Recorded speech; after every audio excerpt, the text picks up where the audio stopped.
Good morning friends, आशा करती हूँ सब अच्छे होंगे और अपना ख्याल रख रहे होंगे।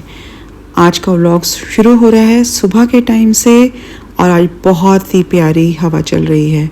नॉर्मली सुबह का मौसम थोड़ा ठीक होता है पर दिन में बहुत ही अजीब सा मौसम हो जाता है, मतलब धूप भी होती है और अगर बरसात भी हो रही है तो पे ह्यूमिडिटी इतनी ज़्यादा हो जाती है कि आपका बाहर निकलने का मन नहीं करता। तो सबसे अच्छा वेदर होता है मॉर्निंग का और लेट इवनिंग का।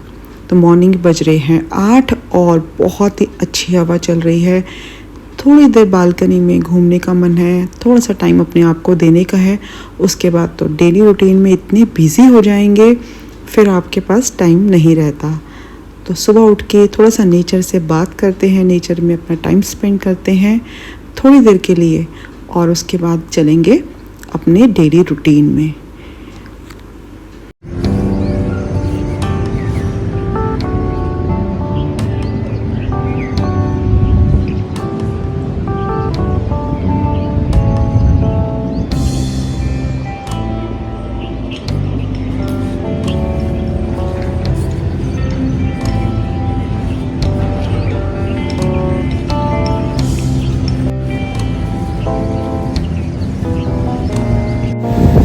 कल शाम से ही वेदर बहुत ही अच्छा हो गया। हवा की आवाज़ देखिए कितनी ज़ोर से आ रही है।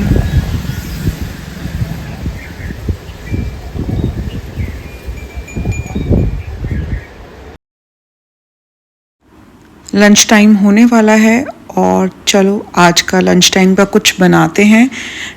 मेरे पास फ्रिज में कल मैंने एक्चुअली पालक बनाना था लेकिन कुछ काम आ गया जिसकी वजह से मुझे जाना पड़ा तो मैं पालक नहीं बना पाई। तो मैंने इसको बॉईल करके और अच्छे से ग्राइंड करके रख लिया था। तो आधा काम तो कल ही हो गया। जब लीफी वेजिटेबल्स आप बनाते हो उसमें अगर आपने वॉश कर लिया अच्छे से, उसको ग्राइंड कर लिया है तो आपका आधा काम तो निपट जाता है। तो वो मेरा हो रखा है। आज मैं उसमें बाकी का काम करूँगी और बनाऊंगी पालक पनीर। चलिए आपके साथ भी शेयर करती हूँ पालक पनीर की रेसिपी। वैसे आप सब लोग जानते होंगे लेकिन मेरे स्टाइल में मैं कैसे बनाती हूँ वो आपके साथ शेयर करती हूँ और अच्छा लगे तो ट्राई कीजिएगा। मेरी कोशिश यही रहती है कि जो मैंने बनाना है वो सारा सामान पहले मैं एक साथ इकट्ठा कर लूँ और फिर खाना बनाना शुरू करूँ। ये डाबर का नया मैं ऑयल लेके आई हूँ। अभी तक मैंने इसको ऑयल डिस्पेंसर में डाला नहीं है। ये पहली बार यूज़ कर रही हूँ। कोल्ड प्रिजर्व ऑयल है, देखते हैं कैसा होता है। किसी ने यूज़ किया है तो बताइए। नॉर्मली मैं पीली सरसों जो होता ऑयल वही यूज़ करती हूँ। सरसों का तेल डाल के थोड़ी देर के लिए गर्म कर लेते हैं और उसमें डालती हूँ, जैसे वो हीट होता है थोड़ा सा मैं उसमें डालती हूँ जीरा 1 चम्मच के आसपास और साथ में ही 1 बे लीफ भी डालती हूँ। बे लीफ डालने से आपका जो सब्जी का अरोमा है बहुत ही अच्छा होता है। ये मैं हाफ स्पून के आसपास डाल रही हूँ गार्लिक का पेस्ट। गार्लिक का पेस्ट मैं बना के रखती हूँ फ्रिज में कि इनको बार बार ना करना पड़े, तो मेरा 1 वीक आसानी से चल जाता है। बहुत सारे गार्लिक को मिक्सी में ग्राइंड करके मैं एक जार में, एयर टाइट जार में फ्रिज में रख देती हूँ। अच्छा से इसको भून लेते हैं और जैसे ही भुनेगा उसके बाद इसमें जाएगा टोमेटो प्यूरी। तो टोमेटो प्यूरी जाने के लिए टोमेटो को कट कर लेती हूँ थोड़ा सा और साथ में ग्रीन चिलीज़ हमारे घर में बहुत ज़्यादा यूज़ होती है तो ग्रीन चिलीज़ भी डालनी है। ये मैं इसमें रेड चिली जो साबुत होती है वो डाल रही हूँ, उससे इसका फ्लेवर जो है आप ट्राई करना बहुत ही अच्छा आता है और उसकी जो टेस्ट एनहेंस होता है वो बहुत अच्छा होता है। तो रेड चिली भी ट्राई कीजिए, साबुत वाली जो सूखी रेड चिली होती है वो वाला ट्राई कीजिए। साथ ही साथ थोड़े से टमाटोस भी काटने हैं और थोड़े से जिंजर और अनियन मैंने बहुत छोटा लिया है क्योंकि मैं सोचती हूँ अनियन हम जितना कम डालेंगे सब्जी में तो सब्जी का टेस्ट मीठा कम आएगा। मुझे ज़्यादा मीठी सब्जी पसंद नहीं है तो मैं अनियन कम डालती हूँ और उसमें थोड़ा सा जिंजर काट रही हूँ और बहुत सारा टमाटो का रेशो जो होता है मेरी सब्जी में बहुत ज़्यादा होता है, हरी मिर्च का भी। तो चलिए इसको काट के और पहले टमाटो को तो बाद में हम ग्राइंड करेंगे, पहले अनियन और जिंजर को अच्छे से ग्राइंड करके इसमें डाल। इस मसाले को मैंने थोड़ा सा दरदरा ही पीसा है क्योंकि ज़्यादा महीन भी पीसना अच्छा नहीं लगता, तो थोड़ा दरदरा रखा है इसको।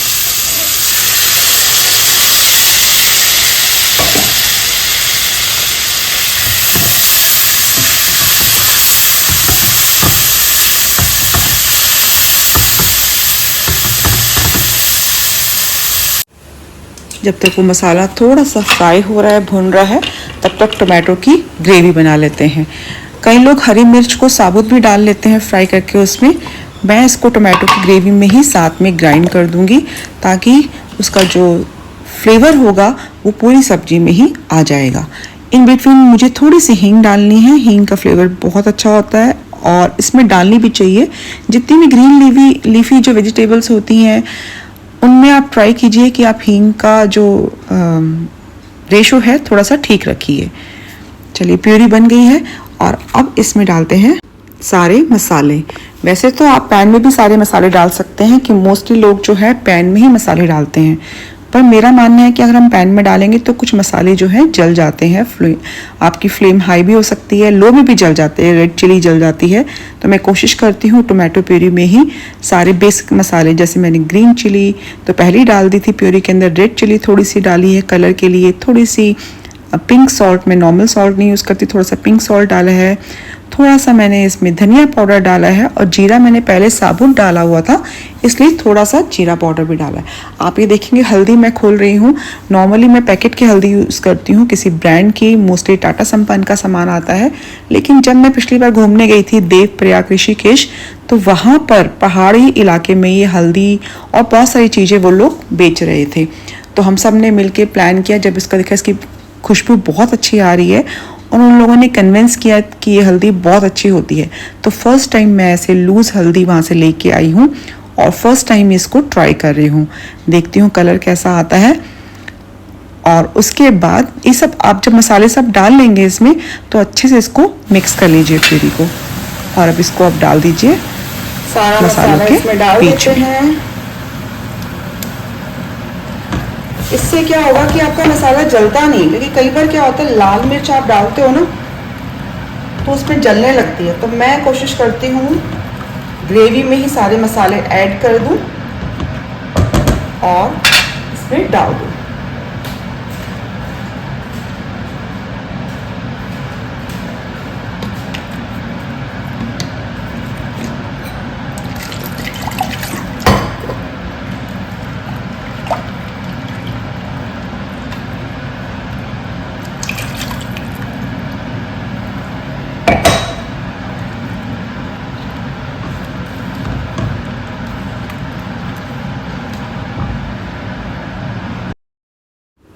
फ्रेंड्स, ये जो पालक है ये मेरी फ्रेंड ने भिजवाई अपने किचन गार्डन से और बहुत ही ग्रीन और बहुत ही क्लीन थी।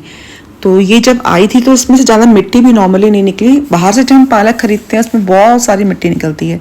तो मैंने इसको अच्छे से वॉश करके और इसको बॉईल करके और इसको ग्राइंड करके रख लिया। और अब पैन में मसाले ने घी छोड़ दिया है। आप देख सकते हो साइड में थोड़ा थोड़ा ऑयल आ चुका है और सारा मसाला पैन से अलग हो गया है, कुछ भी अब इस पर चिपका हुआ नहीं है। चलिए अब डालते हैं जो ग्राइंड करके मैंने पालक रखा हुआ है उसमें ऐड कर देते हैं।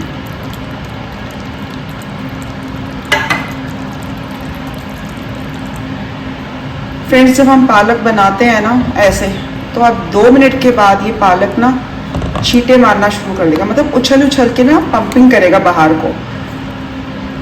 तो ये जो तरीका होता है ना, इसमें ना सारी गैस आपकी ख़राब हो जाती है। तो मैं तो उसको बस जैसे ही अब ये थोड़ा सा गर्म होने के प्रोसेस में आएगा, साथ के साथ ही इसको लिड से कवर कर दूंगी। प्रोसेस शुरू हो गया। देखिए छोटे छोटे ड्रॉपलेट्स बन रहे हैं और ये पूरे छींटे मारेंगे बाहर की तरफ। तो चलो अब जल्दी से इसको ढक देते हैं ताकि ये पूरा गैस कुकर को ख़राब ना करे। तब तक पनीर काट लेते हैं।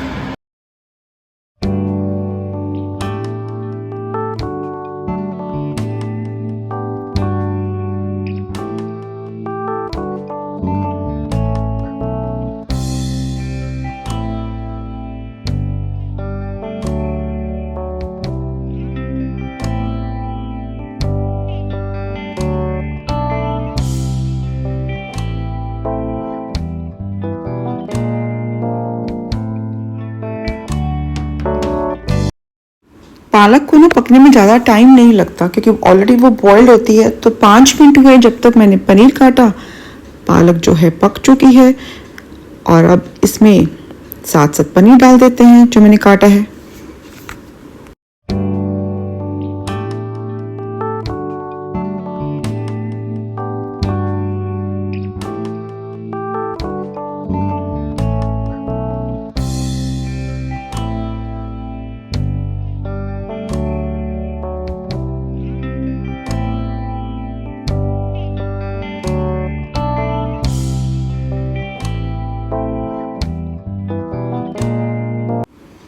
पाँच मिनट हो गए हैं पनीर को डाले हुए। ज़्यादा देर रखना भी नहीं होता, क्योंकि पनीर जो है वो बिल्कुल लास्ट स्टेज में डालना होता है, क्योंकि पनीर जो ख़राब ना हो जाए, सॉफ्ट हो जाता है एकदम।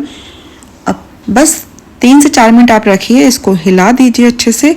अब ये बिल्कुल रेडी है खाने के लिए। तो चलिए, पनीर फिसले जा रहा है जैसे ही मैं इसको लेने की कोशिश कर रही हूँ। तो अब चलिए इसे बंद करते हैं, क्योंकि ये बिल्कुल रेडी हो गया है। जब तक मैं खाना बना रही थी, मेरी वॉशिंग मशीन का राउंड भी पूरा हो गया, और जो मैंने इसमें बेडशीट डाली थी आज धोने के लिए, वो भी फिनिश हो गई। तो चलिए अब कपड़े भी सुखाने के लिए डाल देते हैं साथ साथ, ताकि ये काम भी मेरा पूरा हो जाए। समर्स में तो प्रॉब्लम आती नहीं है, कपड़े फटाफट आधे घंटे में सूख जाते हैं। लेकिन अभी विंटर्स में प्रॉब्लम आती है जब यहाँ पे धूप नहीं आती। लेकिन सबसे बड़ी प्रॉब्लम आती है बरसातों में। ये बारिश का जो रेनी सीजन है, इसमें बहुत परेशानी होती है। अभी आप कपड़े डालेंगे, थोड़ी देर में बारिश होने लगेगी, फिर आपको सारे चेंज करने पड़ते हैं, उतारने पड़ते हैं। तो अभी तो थोड़ी थोड़ी धूप निकली हुई है, तो चलिए डाल देते हैं। स्पिन हो रखे हैं कपड़े। अगर 1 घंटे की धूप मिल जाएगी इसको, तो सारे कपड़े जो हैं सूख जाएंगे। पर मौसम बना हुआ बारिश का, कितनी देर तक ये सूखे यहाँ पे रहते हैं, देखते हैं।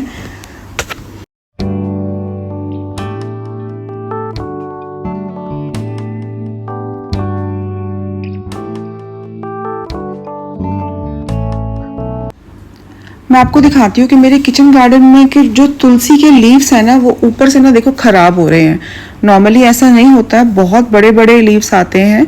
और बाकी प्लांट्स मेरी हो रहे, कुछ लिमिट के यहाँ पे प्लांट्स हैं जिसके अंदर ऊपर के पत्ते सारे खराब हो रहे हैं। तो मुझे अच्छा नहीं लग रहा। तो मैंने अभी तो फिलहाल मैं उसके ऊपर के जो पार्ट्स हैं उसको ट्रिम कर रही हूँ, हाथ से ही थोड़े से निकाल के, और उसको फेंक देती हूँ वहीं पर ही।